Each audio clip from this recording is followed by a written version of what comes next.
welcome to the Dungeon Rundown. I'm Trisha Hershberger, and this is the show where we talk all things Dungeon Run. We've got a lot of great stuff in store for you tonight, but first I just want to say thank you to everyone who's here in chat. Morgan Peter Brown is here in chat, everyone. Prowan's here, Dyson Capes, JKY2F, thank you all so much for being here. As always, your chat, your comments and questions are what lead the conversation each and every week on the Rundown, so thank you all so much for being here. Joining me tonight, in addition to the lovely folks at home, are our very special guests, Jessica Lynn Parsons and Jared Kjack. Welcome, guys. Hey. Yay. Welcome to the show. Morgan Peter Brown is still in Mississippi right now. Morgan, are you watching from Mississippi? If you're not, you want to go climbing after this? Do you guys actually go climbing outside of the Dungeon Run? Yeah. Where do you go climbing? Well, you don't have to say where, but what kind of climbing? The gym, the local gym. Bouldering, indoor bouldering. Whoa, that takes like so much flexibility and... It takes more like surprisingly back strength. My back is always very sore, like the muscles around my shoulder blades. What about your grip strength? Is there? Oh yeah, you have to build up a lot of, and you have to build up the calluses on your hands too. Like you can't really see, but I have like thick hand calluses. Ooh, yikes bikes. Calluses. All the better for casting spells with. Yeah. Yeah. My thick hand calluses. Protection. I love it so much. So how are you, Jared? I'm great. Good. Yeah, I got my Morgan Peter Brown jacket on right now, so I'm feeling pretty studious. So much love for Morgan tonight in the Rundown. We're here to talk about Morgan Peter Brown. Yeah. You know, Rundown. I would like to start things off, of course, by talking about and thanking Todd Stashwick, who did an amazing job with our one-off episode last week. Thank you, thank you, thank you. That was so fun. I know as players, it's always a little different when you work with a new DM or a new storyteller or a new GM, depending what type of game you're playing. But I thought he did an excellent job. Yeah, I mean, he was a for blast. being thrown into the deep end, because I mean, he had never done a live streaming Dungeons and Dragons show before. At all. Yeah, no. Whoa, and that in and of itself is a separate beast. Yes. Yeah, and he had the advantages, the disadvantages, the forces of good and evil to deal with, and he just, I mean, it was like nearly flawless, you know? Yeah. We all voted and we decided that Jeff needs more tattoos. Yeah. Okay. Yeah. Lean into the pirate. I like it. Fox. Yeah, I think if everyone got a chance to determine Jeff's image, it would be the silvery beard, the eye patch, and now more tattoos. Let's have Elliot design a Dungeon Run tattoo, and we'll all get it. Yes, I do Whoa, that. what? Alex has to get it too. I do that. What would If Alex does it, I will do it. Does it matter where everyone puts said tattoo? No, it doesn't matter where. It just has to be. I mean, he can even do like a set. Okay. To choose from. I like it. We kind of figure out the same one. Do either of you have tattoos currently?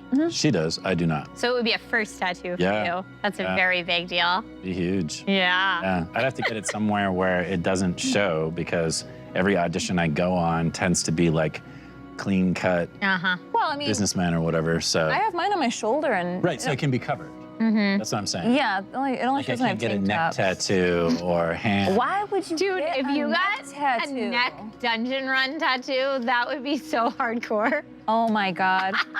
You never know. Low-key, Never though, know. neck tattoos are very attractive to me. Really? Yeah. Yeah, it's surprising too. Like when I see a guy with a neck tattoo, I'm like, oh wow, that's like really hardcore. I like Yes. Hey there. Come on over I feel here. like if you have a neck tattoo, you have to have tattoos in other places. Yeah, like maybe you that's can't what I'm thinking. I'm just like, have a oh, neck where tattoo. else are your tattoos? Then it's just a disappointment. Where else are your tattoos? Only my Nowhere. Can you imagine? You only have neck tattoos? Yeah. I mean, it's a choice. Sir Gage says they could all get tattoos of the Candle Queen. We Oh, could. there That you would be a cute one, actually. Yeah. Yeah. Do you have a tattoo? I have one. Yeah? Yes, and I waited forever to get it because I was much like you, like, oh, when I go on auditions, Yeah. they don't like tattoos, and I'm not like well known enough that they'll hire a makeup artist just to cover it for me, so I better be good. But no, I have on my finger yeah. when I got married, so that when I forget to wear my wedding ring, like today and most days, still there. cute, My that's my promise stands. Wow. But that's my only one, and it hurt, and I live streamed the whole thing because Really? that's my life. Yes. Wow. It lives on my YouTube channel somewhere, so that's a thing. But anyway, tonight I wanted to start off without instead of asking you guys some type of icebreaker or wonky question, I thought it might be fun to do some show and tell, because there are so many different parts of the dungeon run that we don't always get to see super close up, or like we don't have a dice cam for each individual player. So show us your favorite dice, your favorite minis, whatever prop that you use in the dungeon run that the audience may not have seen before. Let's do a little behind the scenes show and tell. Okay. Jessica, what do you got? All right, so I have my box O minis.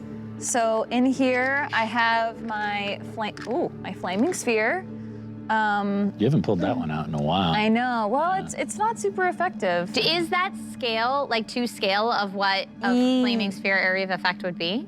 Yeah, I think so. I think it's 5 foot. Cool. So it's 1 square. Cool. My little Meep when she flies out on her own that I painted myself.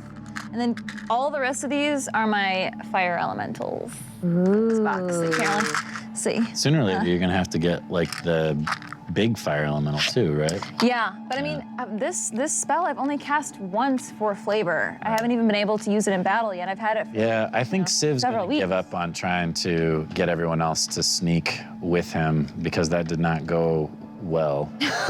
Let's get the elementals. No, it didn't. I would say it decidedly did not go well when you tried So that. maybe he'll sneak off on his own, and that way you can still summon your fire elementals. I'd like to do that All right. at some point. All right. This is my dice gel. That does not work. It's like the cutest thing I've ever seen. It looks like it should house a tiny, adorable pet, like in a kid's toy. This was made for the princesses on my Disney Princess RPG show, and so somebody sent this to us. Makes more sense. It's very ineffective. And then Mickey Wolf today sent me some awesome wormwood dice. Whoa! And they're kind of fiery themed. I didn't know that Wormwood made dice. I only know they're wood pieces. Yeah, I'm Like sure they're branching dice out. pieces and stuff. they That's make cool. Yeah, I think they make nice dice. These are my brick dice that I have in this little pouch that rolled very well for me, so I'm gonna use them on Fahima. Now, what do the brick dice look like? Are they specifically a certain color Yeah. Like or? sparkly or something, aren't they? They're, well, Brick's favorite color is purple, obviously. So I have little kind of clearish blue Oh, they're and beautiful. pink and purple dice because he loves all of those colors. And then white because he's a little angel. Beautiful. Good boy. And then, last thing. Yeah, you brought all your stuff. I know, I love it so much. I keep most of this here. Oh, Some of it's really? in my car. Also, I want to say a huge hi and shout out to Todd Stashwick, who's in chat right now. Hi, Todd. We were just singing your praises. Yeah. Don't know if you caught it. Todd says, hey folks, it was the highlight in my nerd life. Cheers. Oh. It was lovely having you. Yay, Todd. Yeah. All right, what else we I'm should? sure he'll be back at some point. Of course. Yeah. I hope so. This is a beautiful box that holds my gemstone dice. Oh my God, what gemstone are they? Labradorite. Ooh. Yes. So they look kind of like greenish gray, but they do, some of them have a good flash to them, which is when it kind of shines with that like bluish indigo rainbowy color. I probably can't really tell. Yeah, we're trying, but and these have rolled very poorly for me. But they're Can supposed to be I magical. feel one? How Of heavy course. are they? They are not too heavy. They're not as heavy as metal dice. No, they're beautiful though. I will really nerd out about some fancy dice. It's like one of my favorite things to do. I have, my favorite set is a set of dice from Level Up Dice that is rose aluminum, which is aluminum here, but Level Up is based out of Australia, so aluminum. Aluminum. Yes, I've been watching too much Finding Nemo with my kids, so I'm anemone. I'm in that phase right now. But yes, aluminum, and they're beautiful, and I love them. And I feel like once you go metal dice, it's very hard to go back.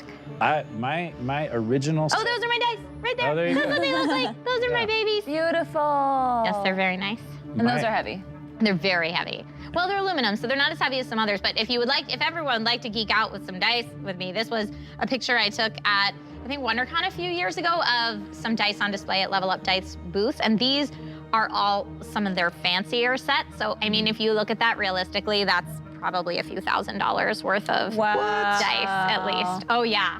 Oh, I'm going to WonderCon this year. I can't wait to check it out. Oh, yeah. Buy some dice. Let me know when you go by Have the you fancy seen dice those booth. I'll go dice with you. where if you hit it with like a black light or whatever, they? Yes, Those there are some that come with the new Altered Carbon RPG. Yes. It's a backer reward right Yes. Yeah. Mhm. Okay. What does it do? Like you hit them with like a black light. So you or something, can't and see you what can't number see you the roll number until you hit it with a the black light that it comes Yeah. with.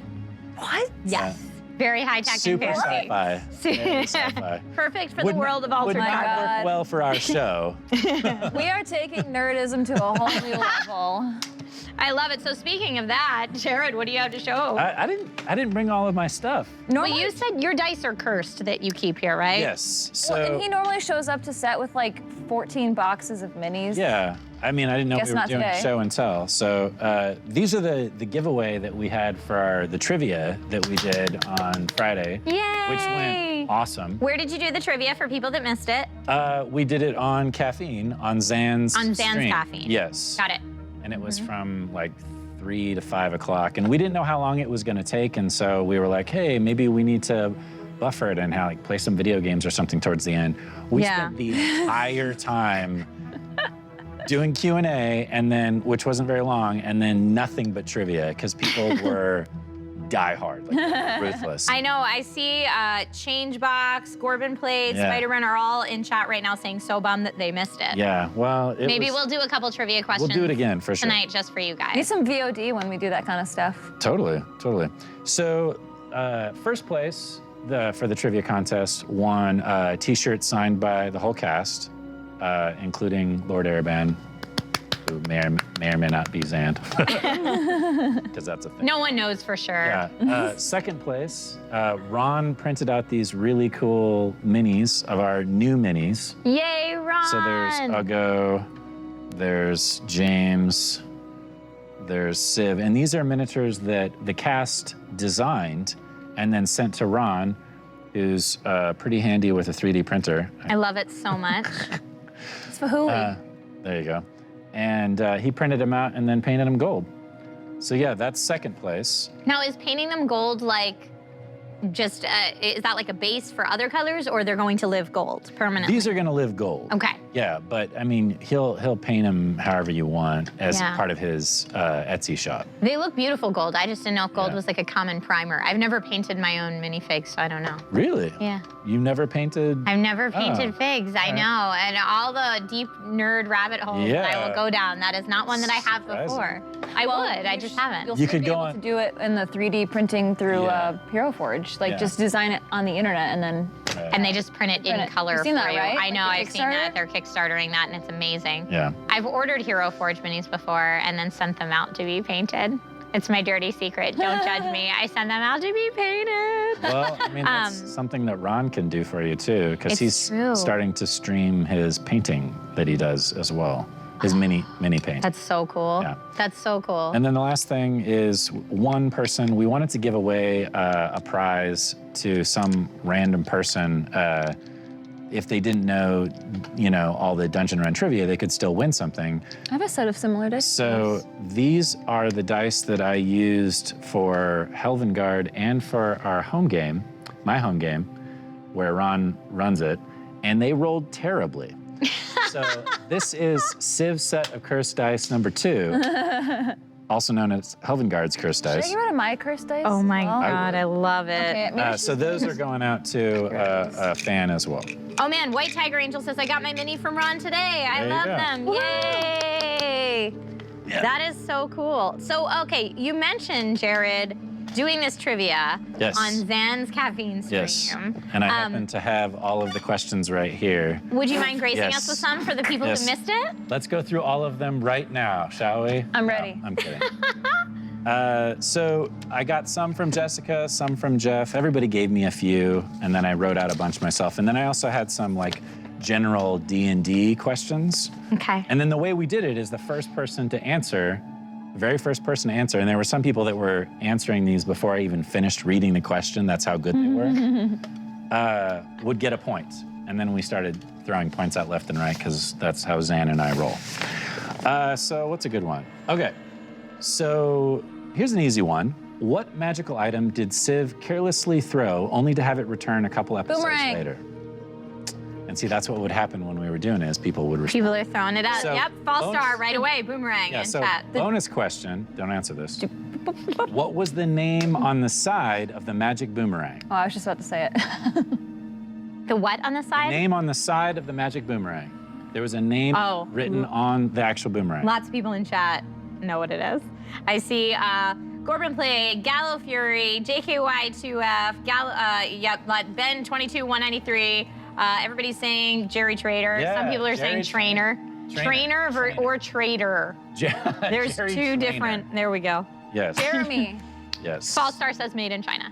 Yep, probably that. No, that's it. Totally. Yeah, so, I mean, I got 50 or so questions here and then some.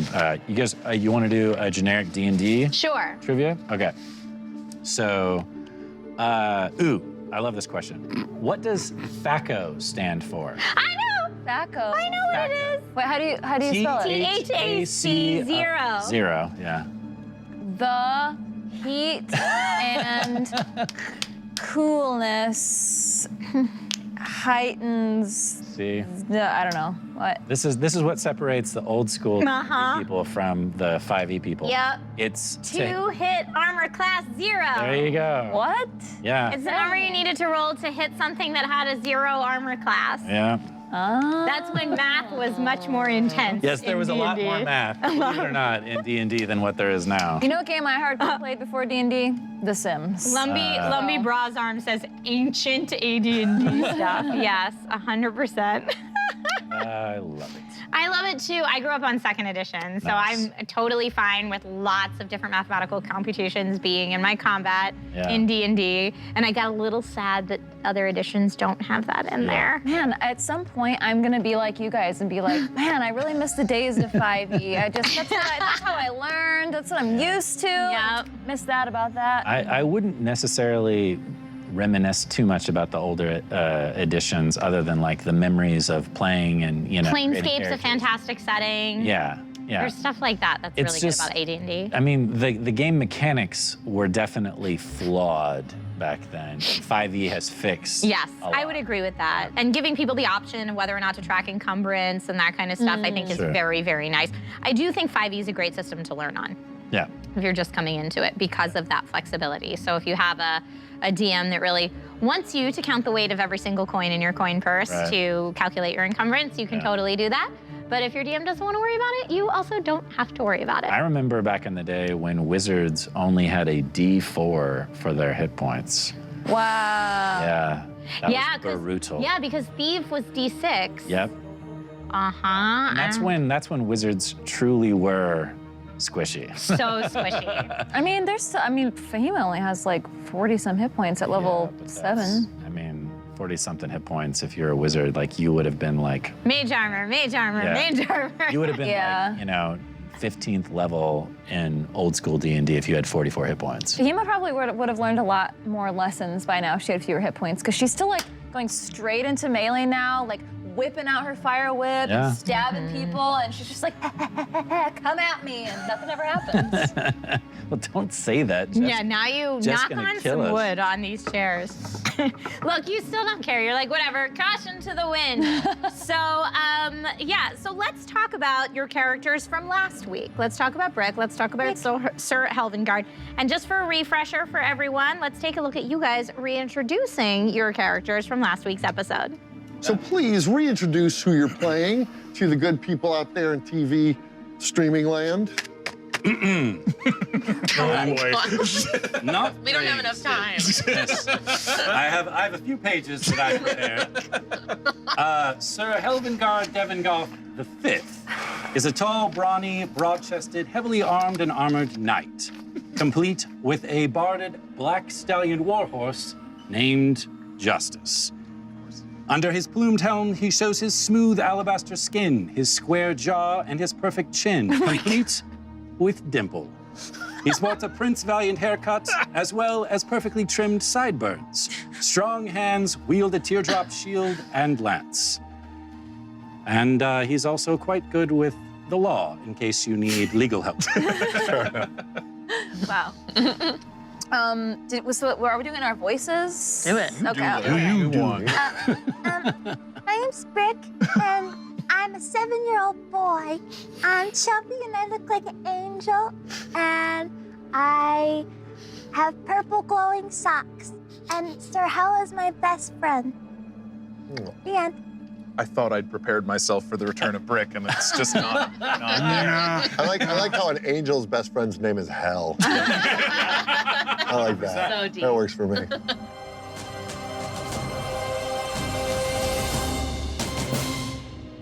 I don't know that any of us really fully prepared ourselves for the return of Brick. And so many comments in chat about Sir Helvingard's description being a full paragraph. And when you introed him, the people were saying like, LOL, 6 minutes later. How did it feel to return to these characters, guys?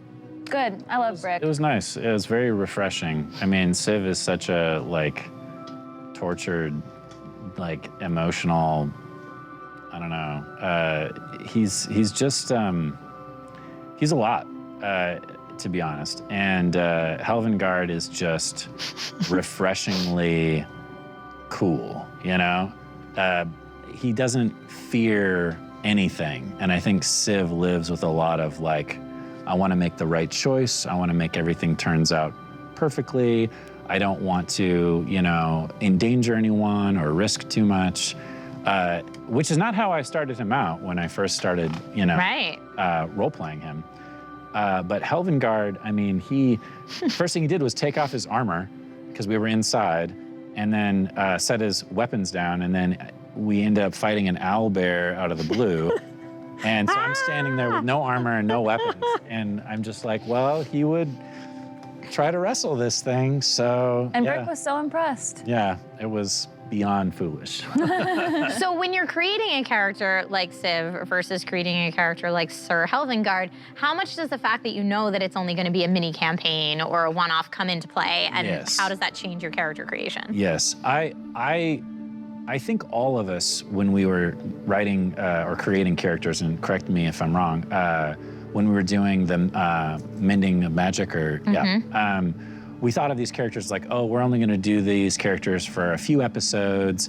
You know, we don't have to worry too much about like how long this is going to last and how they're going to, you know, gel with each other and that kind of thing. And then when we went 4 whole episodes, because Jeff was gone for that long, and then came back and did this one, I think everybody started to realize, oh, we need to really flesh these guys out. And that's one of the reasons why I thought it was so cool that JD did the new illustrations for all of our characters. Yeah. Because just seeing that picture, you immediately go, oh, that's who that is, you know? Yes. And then you can draw from that and start to bounce off of each other. Totally. Yeah, I do wish that, you know, I realized Todd just had so much time and we were only doing a one-shot, but I do wish there was more moments of RP between each of our characters to kind of develop those relationships more. But you kind of need more than a one-shot for that. Exactly.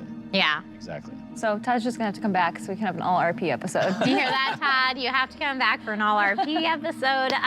So when you were creating Brick, Jessica, did you have similar thoughts of like, you know, not necessarily that you're going to make a more simplistic character, but did knowing that you're only going to have a mini campaign or a one-shot affect how you created Brick? Yeah, I created him before this, before the dungeon run, but I also created him for a one-shot or for like, just to bring him to random games around town.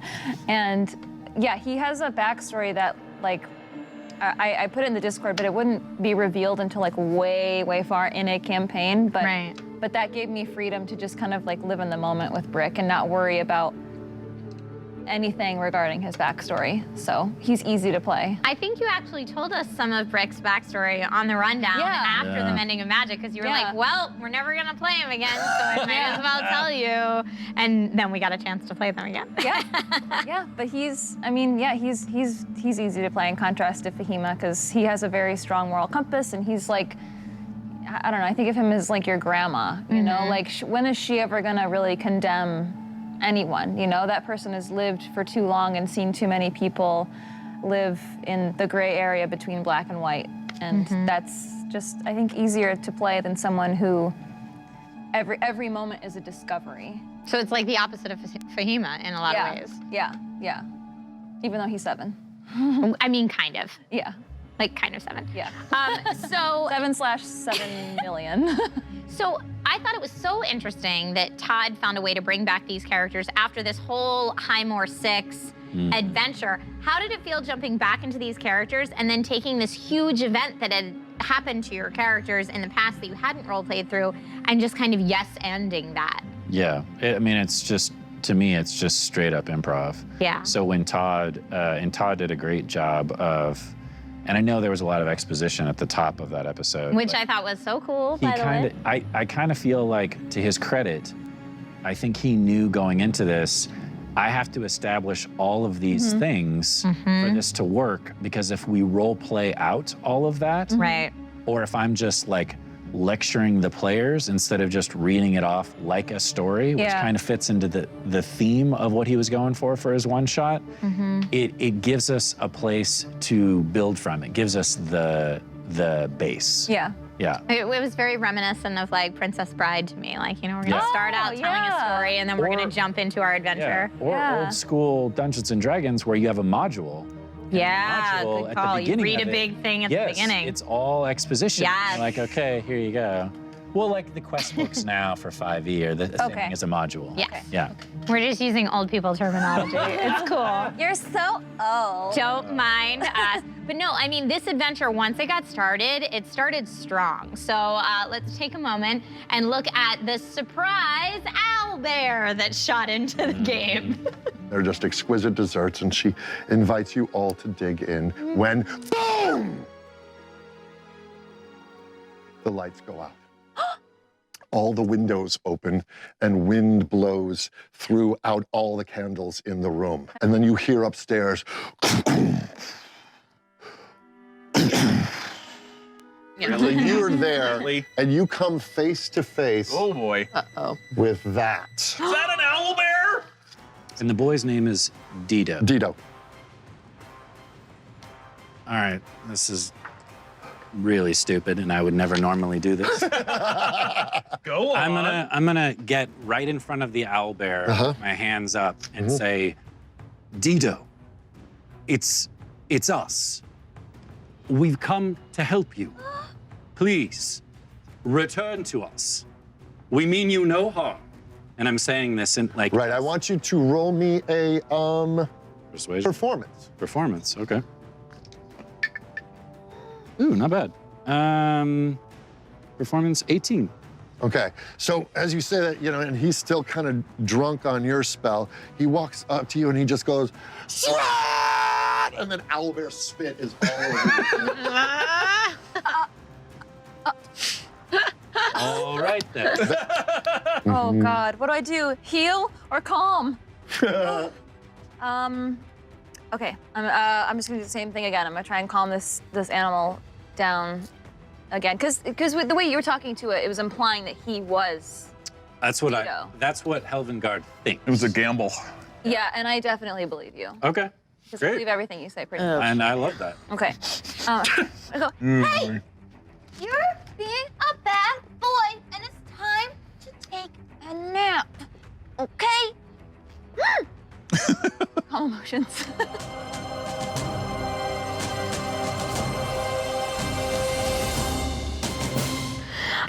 Oh God, it's a turtle in chat. Says, I just want Todd to yell boom at random intervals during the rest of Act 1. Yeah, I love it. About sitting so close to the dungeon master is both Jeff and Todd had done that at least a couple times where Jeff will be like, bam! And just clap. scream and clap his hands, and I'm like, right here, Jeff. I'm right here. Yeah, they both like that. He's playing to the folks in the back, and you're Exactly. right up front. Exactly, I'm front row at the concert. So funny. Phil Waffle brought up, I love how Todd kept hinting, it's just an owlbear. I know. Without saying that. But Sir Helvengard was so convinced, which I actually thought was a really smart play, like maybe it is the boy. Yeah. But I also love the relationship between Sir Helvengard and Brick, that you were just like, well, I believe everything you say. Yeah, I definitely see like a spin-off of, like I could see Uggo and Civ running off together and pulling hijinks and getting in trouble. I could definitely see Brick and Helvengard going off together and like doing good and saving, you know. Part of our original storyline was that the way we met, because we started out knowing each other, was rescuing orphans from a burning orphanage. Aww. That was being Yeah. attacked by demons or something. Yeah. Your characters Yeah. are the only two that knew each other prior to the Mending of Magic, I think right? so, yeah. I don't know. I thought maybe Gus and Crow kind of sort of knew each other. They were both familiar Because with they were the both Feywild. Feywild Yeah. creatures. But I'm not sure if they knew each other. I'm not sure. True. That's a Morgan Peter Brown question, I suppose. Morgan, let us know if you're in chat. If he isn't on Mississippi time. So how did you guys feel as players? Tell me some similarities and some differences between Todd's style versus Jeff's style versus Amy's style. Now that you've had the opportunity to play with 3 very talented DMs Yeah, very different. that all are very Yeah. different as well, yeah. Yeah. Yeah. Ooh, that's a big question. I think Amy is the most loosey-goosey of the 3. Like, Yeah. she will just, you can throw anything at her and she'll just be like, yes, and that's hilarious. And just kind of like lean into it. Like all my stupid daddy stuff, she was just like, oh yeah, that's, we're gonna play into that. Sir Gage says, I enjoy that Amy breaks into song. That's always Yeah. fun. Yes. Yeah. She always brings some music to it. How is Todd different? What do you think? I was saying this to Alex today, actually. I think Todd, he reminds me a lot of when I first started playing D&D, like the classic Dungeons and Dragons. I mean, he used owlbears, mimics, and goblins. I know mimics. When he pulled out the mimic Yes. picture, I was like, Yes, I mean, But that was the is point of the one-shot. quintessential. I know, but that's quintessential classic D&D. And I think Todd, because he learned D&D, then he loves that old school flavor. Yeah, we kind of had a wide spread of things, right? Because Amy's world was so like intensely homebrewed and, Right. and kind of wacky, and then we had the Feywild. classic stuff with Todd. Yeah. Yeah. It's cool to go And back Jeff and forth. is kind of his own thing because he homebrews everything, so everything is created by him. yeah. Which is also fun for me, and I think a lot of fun for like Ron and Morgan Peter Brown, because we know the rules Super and we well. know the monsters. Yes. So then when we run across a Jeff monster, we don't get to fall back on that. But Right. That's also kind of fun and challenging at the same time. Yeah. Because you run across a gold dragon and you're like, oh, gold dragons are this, and Right, this. exactly. And you know Jeff's gold dragon is not going to be a normal gold dragon. Right. In fact, I think his is evil, so there you go. Ooh. Are they not normally evil? No. Yeah, well, I mean, it's so hard when you as the player know information and you're like, well, can my character roll an intelligence check to see Right. if I know these things that me knows, but then trying Yeah. to make sure you don't role play with cheating information, I think and Ron, it's tricky. Yeah, I think Ron constantly has to check himself as I go, no, I do not know that. Ooh, I do know that. I could know that. And then he runs with it. Thunder Muffin wants to know Civ versus Helvengard at level 3. Who would win? At level 3, ooh, that's a good question, actually. Right? Anything above level 3, I would say Civ, but at level 3, I would give Helvengard a pretty good shot at it. The thing is, though, Helvengard can heal himself, which is a big bonus. and he's a tank. Like, he's walking around in plate. He has got heavy armor. Yeah. The thing is that Civ would never outwardly attack Helvengard. Like, if they were going to get in any kind of a scrape or a fight or whatever, Civ would just bide his time and wait until Yeah. Helvengard goes to sleep or, Yeah, gets Lily drunk or- Dumblestuck fan says Civ because Helvengard wouldn't see the knife coming. Exactly. Yeah. Yeah. But I just don't see Civ. I don't know. Civ doesn't like paladins, so. Todd in chat says, yeah, I wanted to do an old school adventure. Todd, what edition of Dungeons & Dragons did you learn on? Because we've been guessing that you learned on classic D&D or a D&D, so let us know. Throw that out there in chat if you can. What about Brick versus Fahima? Oh, come on. What do you think? No one wants to know the answer to that question? I think we all know the ansher to that question. What's- But what do you think? It is? What do you think it is? What's the answer? I think the answer is there would be no fight. It would be impossible. They would just hug it out Impossible. and be best friends. Brick would never. He would never.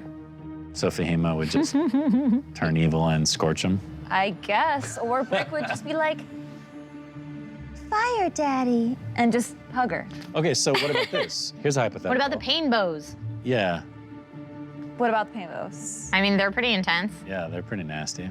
Yeah. Kind of have a life of their own too, as far as Amy is concerned. If Brick had to protect himself, Okay. the Painbows would come into play. ultimately, though, Fahima would just go zap, zap, zap, zap, zap with Yeah. the Thunderbolt step or jump and just like Yeah. eliminate him. Yeah. He's been alive so long, though. I have a feeling that Brick has some tricks up his sleeve that maybe we're not giving him credit for. Yeah, maybe Lathander, the angels would come down and protect him, give him some kind of immunity. Maybe. Yeah. So the question is. I wasn't really asking that question seriously, but we Yeah. answered it. Yeah. So the question is, if Fahima gets somehow corrupted and starts going evil, would she attack someone like Brick? Ooh. A 7-year-old boy? Yeah, but a 7-year-old boy that's Who's not really a 7-year-old boy. right, and also, technically a cleric of Lathander. Is that how you say it? That's how I say it. Sir Gage thinks level 3 Standard. Brick would beat level 3 Fahima. And I like Dream Blaze's answer, said Brick versus Fahima, we all lose. Oh. Wait, what was the question? So if you got corrupted, Oh, corrupted. Yeah. I don't think that her corruption would result in senseless violence. Okay. So, I mean, maybe. I think the way I've always imagined her as an evil villain would definitely entail her kind of killing humanoids without question, but then the weak spot is creatures. right. So would and Brick so- be considered a creature though? I think if Fahima saw Brick do something that she thought was evil. If Brick killed Meep, There you go. Yeah. There you go. yeah. She was corrupt, and she was Yeah. corrupt. Yeah. Yeah, she would for sure kill him. Wow. All I right. think so. I Good to know. think it could happen. So yeah, Brick versus Fahima, In, we all in the lose. alternate universe. Which may not be an alternate universe. If you guys exactly. saw last week's rundown, we discussed at length whether Yeah. or not we thought Fahima was going to Daenerys Targaryen on us. Yeah. And yeah, I mean, we don't want to spoil anything, but we can peek into that. But Todd, I liked the one thing that I will say about Todd's adventure is I really like that he had the full disposal of the Dungeon Run team to create awesome set pieces for him, as we Yeah. have seen other DMs and storytellers on the show do in the past. So let's take a look at, because I also really liked his method of the reveal, let's take a look at the reveal of Todd's set piece. You suddenly find yourselves in shallow water and you feel grass around you and lightning crashes and you all open your eyes. Wow. Oh no. Oh no. Oh no. This looks unfortunately familiar, I'm guessing. Beautiful. Stunning. Wow. Wow, that's awesome. Wow. Okay. That hag is Lightning is crashing. cool. The wind is whipping by, the lightning is coming. Is the lightning illuminating this? It's still dark. You are outside. Oh, okay. Yes, you are outside. Wow. Oh wow. What? The hag is so freaking Here, cool. if you like, here's a spider to replace Crow, since he's still. Oh, yes. Ron, that's Zell. My night hag. Oh, nice. So, Oh no. you are now on, you are exactly where you think you are. You are on the battlefield. And there are 1, 2, 3, 4, 5, 6 orcs on top of the, oh, he fell. On top of, on top of the mound of skulls Ooh. is Auntie Magda Knucklebuckle, and next to her, in her clutches, is Oh gosh. young Dido. Vesta stifles her her scream when she sees the boy. And the boy is clutching something in his arms.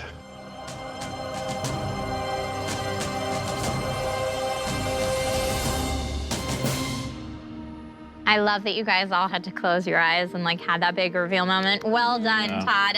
Son of Joxer says that pile of skulls was epic. Yeah. It looked Yeah. really cool up close too. Yeah. There's some detail on it. I mean, we have it right here. Yes, we do. I know. I was trying to pick it up earlier and I couldn't move it. Oh, is it glued Trying down? to pick it up. Yeah, it's just kind of heavy. Oh, I tried to pick up the whole thing. Yes, Yeah, just yeah, pick I up the knew pile of skulls. No, I knew that's what you were saying, but I'm just imagining you like leaning over like, I totally did. I was like, we could show this during the rundown.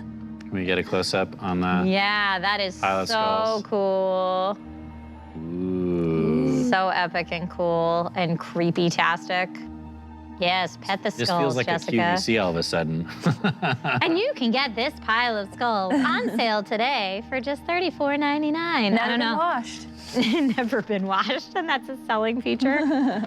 Hilarious. But no, I always feel like set pieces like this add so much to the storytelling. Of course. But for someone like me who likes all the math in the game, I also love having the visual in order to figure out all the combat and like area of effect and distance for everything. And Especially as a spellcaster, it's super helpful because I got to be like, what's within 120 feet of me for certain spells, you know? Yeah, and correct me if I'm wrong, but doesn't 5e leave it up to the players and the DM if you want to use any kind of visual aids or not? Yes. However, I will say as D&D has progressed, I definitely think they've been leaning heavily on the you should use miniatures and you should use maps and what have you. Oh, why is Because that? everything now has like distance and time and like action, bonus action, movement. All of those are so ingrained into it that if you don't want to use those things, which is fine because that might actually speed up storytelling a little bit, you really have to have a good group as far as like theater of the mind is concerned. Yes. Yeah. Because there have been a lot of games that I've been a part of where the dungeon master doesn't use any kind of anything. He doesn't even draw out like a sketch. No on graph paper. Nothing. Yeah. And I don't know if it's just the way my brain works, but I always want to know kind of how things are laid out spatially. Well, and you need, I mean, for combat especially, you need to know where people are because you need to know, you know, if there's multiple enemies within a certain distance or... And just like the whole attack of opportunity thing, you have to move into their threatened range and then move away, and you're not going to know that if it's all theater of the mind. Like the chances of there being an attack of opportunity, I would think would go down exponentially. Unless it's just, I run past this person, oh, okay, they get an attack. Okay, then you're right there. I love how you can have like a TV and play on like a monitor map. Yeah. I used that when I DM'd for a couple of newbie friends of mine to D&D, and they thought it was just so cool. I did too. When I put the used what is it, Roll20, Roll20 thing where you can black out the map and then reveal it. And I could just use my computer, and I mean, I think that just added. I think maps add a ton to the game. Especially if you're playing with people online. Like if you're trying to do it online, that way everyone has a visual to go off of too. Totally. I just played a game for Funsy Time this last weekend where we didn't use any visuals. And for me, it was a little like, but I need to know details because that's the type of person I am. And I was playing a thief. And just to use sneak attack, you know, you need to know how many people are within a certain distance and whatnot. So I just found that I kept asking the DM to clarify where everybody was. So I think it might have actually taken longer because of that. But I like when I first learned, all we used was graph paper, and it was like, okay, this X is you, and this circle is them, and each square on the graph paper was 5 feet, and that's how we did it because that's, you know, we were in high school, that's all we had. And then kind of graduated to those graph paper that you draw on with dry erase markers. And a similar thing. And then from there, graduated up to like minis and set pieces. Nothing quite as extravagant as what we get here in the dungeon run. Sure. But man, I'm like so conflicted about how my D&D beginnings now because sometimes I'm regretful. I'm like, wow, I didn't have D&D in high school or middle school or whatever. I wish I would have had it for so much longer because I love it so much. But then I'm like, man, when I did jump in, it was straight into like having fully painted miniatures, dice that match my character, maps, like very fancy. A really good You DM. are spoiled. You are spoiled. But I missed out on years and years of Dungeons and Dragons. And so, THACO. you know. And THACO. You missed out. You could have got to done a bunch of really fun math. Math is not my favorite part of Dungeons and Dragons. That's why I was saying that. That's Sir Gage says, so spoiled. That Borkware, as we mentioned, THACO says negative AC. Yeah. Yep, that's what we were dealing Armor with. class, Oh man, think of Katie, like next D&D show she's on or next like long-term campaign, she's gonna be this person who's like, man, my first D&D game, you should have seen the models.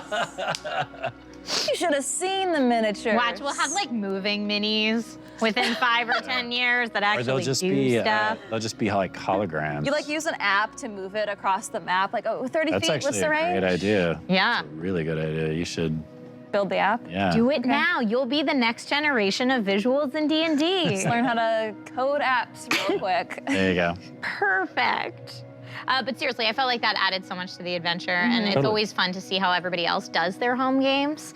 If there are still people out there that do graph paper or the dry erase board or what it is that you do. So when you run a campaign, you do everything online now. No, I have a physical map that I use dry erase markers Okay. on. I did that one, but then I preferred, the second time I ran for the noobs, I did the TV screen, and I liked that better. Okay.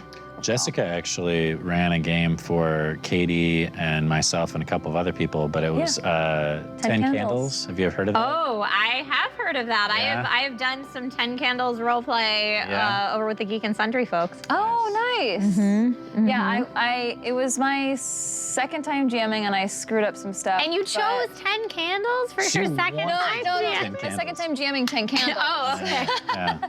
I was like, wow, that's a meaty one to go for. I love it. I want to play. I want to do it as a player at some point. Can you briefly describe for our audience at home who's not familiar with the 10 Candles system what that is in a TLDR version? Yes. 10 Candles is a tragic horror RPG, so there's no chance of survival. You know you're going to die in the end, and you just try to tell the best story possible for your character. You give them, you have to give them conflicts as well as successes, and that's the best way to tell your story.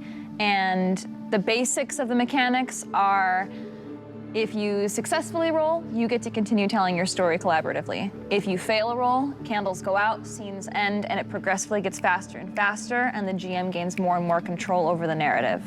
And then everyone dies in the last scene, and it's supposed to be very dramatic. Yeah, you have to go into it knowing no one's going to survive and be okay with that going in. Yeah. No one's going to survive, but like you still have to try Yeah, for sure. to tell a good story. Yeah. I just did It's 10 like candles. it's like a horror movie where you kind of know everyone's gonna die, but you wonder who's gonna die first. And you want to give them the best story possible so that it hurts when they die. They're still trying to avoid Jason or Freddy Krueger or whoever, Yeah. but you know they're gonna get You it. know they're gonna get it. Yeah. Friendly Undead Mage says, that sounds fun. I love good horror.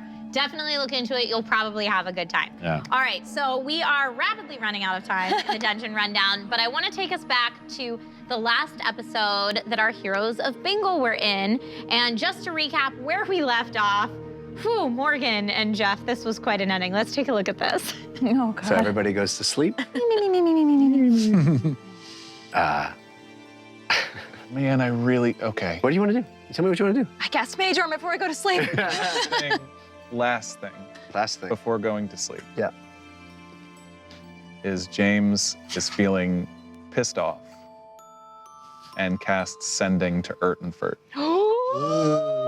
Strike 2. If he's even alive, but sure. All right. You are familiar with him. Nice cannon you made.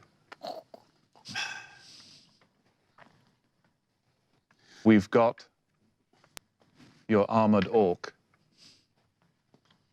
Just wanted you to know I'm coming for you. That's it. Right. So, again, that message comes out into the ether and up and out and over. Improvise rhyme, Jeff. I'm working on it. So sorry. No, you're not. Yeah. Come for me. You know not how. I am ready to see you now. Think you can find us? We are waiting. In my mind is merely baiting. I dare you to try to find Urtenfurt. And when you do, a world of hurt. Wow.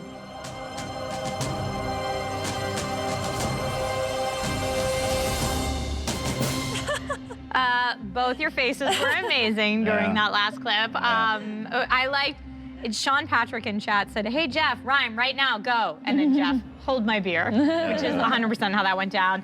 And Persephone blames the whole James sending it on anger issues, which is probably true. What was going through your mind when all this was going down? I didn't think Urtenfurt was gonna answer. I also forgot that he rhymed with every sentence. Well, I mean, we haven't seen Urtenfurt since Long Episode time. 3, 4, show, yeah. Been a long time. Pre-rundown days, in fact. Yeah. I'm just waiting for this to bite James in the butt. The sending. Yes. When that dragon comes back and is like, what up? Yeah. It's gonna be real bad. That is great power, and with it comes great responsibility, and he is towing the line. Ron says, me too. Yeah. So funny. So what do you guys think is gonna happen from here? What can we expect in tomorrow night's episode? There's a lot. There's a ton. I am genuinely curious as to which direction Fahima is gonna go. More so than I ever have previously, because before I always felt like I was like, oh, this is Fahima and this is where everybody else is and this is how I am. But in the last episode, maybe even the last two, I genuinely been surprised by how Fahima has evolved and changed, which I think is great. I think it's awesome to see that kind of character growth. And I think a lot of people in the Discord feel the same way. But not knowing how she's gonna land is both intensely fun and gratifying, but also terrifying and scary and stressful. Yeah. This is a little harder for me to see, I guess, because I'm inside my own brain and I know who Fahima is, and so none of the choices that I'm making are surprising to me. Of course. I'm like, of course.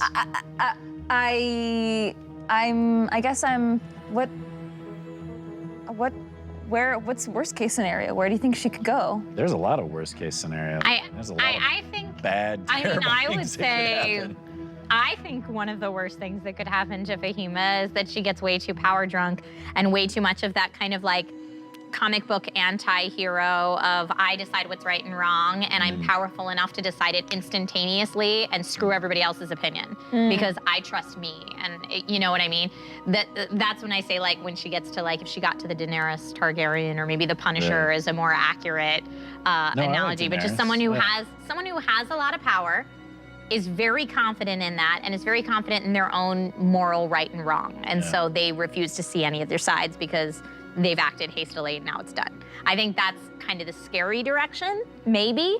But you're inside her head, so you might not see that at all. I kind of don't, because I think the whole conversation was about Fahima not knowing what's right or wrong. So I guess I don't see how there's You had clear pretty path strong to- opinions, though. Yeah. Yeah. Dreamblaze says Darth Fahima Sith Overlord. Is that bad enough?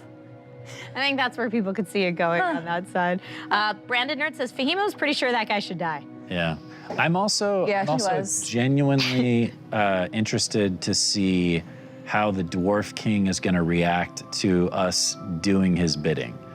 Because Civ doesn't trust the Dwarf King at all, like not even remotely. And I think he's made that pretty clear. So if we go into the Dwarf King's throne room and he does anything other than we had an agreement, you've honored that agreement. Sure. Here's what I'm going to give you. If he does anything other than that, I'm going to be in Uggo's ear immediately saying, you take this one, I'll take that one, let's do this. Got it. Yeah. Yeah, I mean, Civ has been distrustful. It's funny because I feel like going into the Dwarven Underground, we were all like, oh no, what's Uggo gonna do? And it's really been like, oh no, Civ is the one that's freaking out in here, but guys. Uggo found religion. He found the Candle Queen, you know? He found Dondo. I mean, he's having this whole, like, I don't know, like, spiritual revelation, you know? Yeah, you and I are kind of opposites in dealing with this whole war situation here. True. You're having right now. Well, yeah. You're having PTSD, putting some very great thought into everything, and But that's why I think it's so nice to see Fahima's growth versus like Civ and Ugo's growth, because it's presenting two sides of the coin and it's keeping everything fluctuating. And in a party where we don't necessarily have an agreed upon party alignment or agreed upon party deity, or really any deities besides or before the Candle Queen, it's very hard to figure out the moral right from wrong. So it's cool that you guys are exploring it. So yes, we have a lot in store for us for tomorrow night's adventure. But before we go for the evening, I want to look at some awesome fan art because we have some really, really exciting stuff that you, the community, have shared with us. So let's take a look at that now. This is some Funko style art. It's a collection by Jonathan Sparks. Have you guys seen this at all? No. Yes, I have. Check it out. So yeah, there is one for each character. Nice. So we'll go through. And did you know that you can have custom Funkos made? No. I feel like we need to make custom Funkos of these to send to you guys to keep on your I shelves. like how Lily's got a little like cutlass there tucked in her belt. It's pretty cool. That's what island folks do. What do you think? Civ looks like he's gonna go steal some sneakers from somebody. It looks like he's gonna bake some cookies. Look at those mitts. Yeah. I love it. And it says pause. Oh, wow. Aw, he kind of looks like Punk the rock. guy from Critical Role. Oh, yeah, the Taliesin. So cute. Ooh. No, So Fjord? cute. Fjord, So yeah, Fjord. that's Dr. Sparks on Caffeine. Thank you so much for sending these in. Make sure to check your inbox so you know how to get your swag. It's our thank you for sharing your art with us. And to the rest of the community, whatever your artistic style may be, whether it's drawing, painting, making fan videos, writing fan fiction, if you would love to share it, please do so on the Discord or on the dungeonrun.fandom.com so that we can see it and potentially feature it on an upcoming show. Can someone write fanfic about Fahima and Zanelka, please? There has been a request put out there. Community, it is now up to you to make that happen. Be careful what you ask for. If it's too steamy, we won't be able to read it on the rundown. Make it steamy. She would like it steamy. We'll edit This is it. a request. We'll edit it. Dasmir says, oh no, Rule 34. Rule 34 is a real thing, folks. All right, so in addition to our fan art being a way that you can win swag, as always on the rundown, we like to reward our favorite comment or question of the evening with some Dungeon Run swag as well. So tonight's winner, chosen by the Wardens and the Powers That Be, is Sir Gage, who said, does Jeff sometimes spit on Jared during his impressions? Yes. Yeah. Yes, he does. That means he's Which really is why good you at see me do this. Depending on the character that he's playing. You don't do this? No. I'll do this when he's like doing some kind of like little, you know, introspective thing, or like telling a story, or like, you know, the opening of the show, that kind of thing. But when he's in character and he's, you know, I don't know, like Whitebeard or something like that, then that's me leaning back as much as I possibly can. They say a DM spittle is magic, a player's blessing. Do they say that? I always heard in theater school that means you have good enunciation. Yeah. If you spit when you speak. So true. He's got good enunciation. I mean, you can't do the salvage manders without having good enunciation. That's for shizzle. It's true, it's true. Sir Gage, again, check your inbox so you know how to get your Dungeon Run swag. Congratulations. And we were gonna do a little lightning question round with the audience, but we might save that for next time because we're running out of time. Jared, you have one more trivia question you could share with us to close out the show. Yes. I think that would be really fun. I only have 54 here, so I will read them incredibly fast. Do you want regular D&D or you want TDR? Doesn't matter. Okay. Great, maybe TDR to close out the show. Here's a Jessica question. Yep. What did Zanalka call the leather tube she gave Fahima? What did Zanalka call the leather tube she gave Fahima? I've got Brandon Nerd, Oh God's a Turtle, Fire Verm, JK, everyone's saying insurance. Yeah! Yay. Yay! I'm gonna Okay. have to come up with some more difficult questions I next think time we so. do trivia, that's for sure. I think so. Thank you so much for bringing that. That was so very fun. And thank you guys so much for coming on the show tonight. Thank you for having us. It's always great to have you. Do you have anything upcoming this week that you want to shout out or promote, or any final words to leave everybody with? I'm recording a D&D podcast for Lady Science. Ooh. And so I don't know when that's gonna be released, but we're all scientists, and I will be playing a botanist. Ooh, I Wow. like Yeah. it. Very cool. Podcast? Yeah, it'll be released as a podcast, so I'll be sure Nice. to shout that out on the tweets. Yes, that's awesome. Yeah. Do I have anything to share about this week? Oh, and sorry. No, You go can ahead. also watch that 10 Candles episode that we referenced. Oh no, we didn't reference it. Yeah, we did. Yeah, we I did. did it. We did the Hyper one. Well, she did another one I did another 10 Candles game on Hyper RPG. because she likes the massive amounts of death. Which is why Fahima's gonna go dark and Jessica's calling never it even now. gonna know. It's my goth You're like, side. what do you mean? I thought this was normal. Yeah. It's because you've been playing 10 Candles, totally. I want to die. That is actually happening right now on Hyper RPG, the last installment of the series that I was on, but you can watch me play 10 Candles if you go to their YouTube channel. Awesome, yay. Yeah. I just can't think of anything to share. Although, speaking of the goth thing, and I wanted to send this out to you guys, I really want to do a goth episode for the dungeon run. I think it would be fun if we all gothed out and Like a especially one-off? Jeff. Yeah. Well, it could even be our regular characters because our regular characters are already super emotional as is anyway. That's true. So, yeah, so that's an idea. I don't know. I'm just spitballing. Okay, I like that idea, and thank you so much again for bringing the trivia Sure. from your stream with Zan. That was super awesome. Yeah. You guys are rock stars. Huge thank you to Todd Stashwick again for a one-off last week Yay. and filling in for Jeff while he was away. And Jeff Kanata will return tomorrow at 6 p.m. Pacific time on Caffeine with more Dungeon Run. We don't know what's gonna happen. We put out some theories there tonight. You know, the Dwarf King might screw us over, or Fahima might go full dark. It all remains to be seen, so make sure you tune in again tomorrow at 6 p.m. Pacific time on caffeine.tv/The Dungeon Run to check that out. And then follow that up next Tuesday, right back here at 6 p.m. Pacific time for more rundown. So again, thank you guys so much for being here. Thank you folks so much for being here, and we will see you next week. Bye, everybody.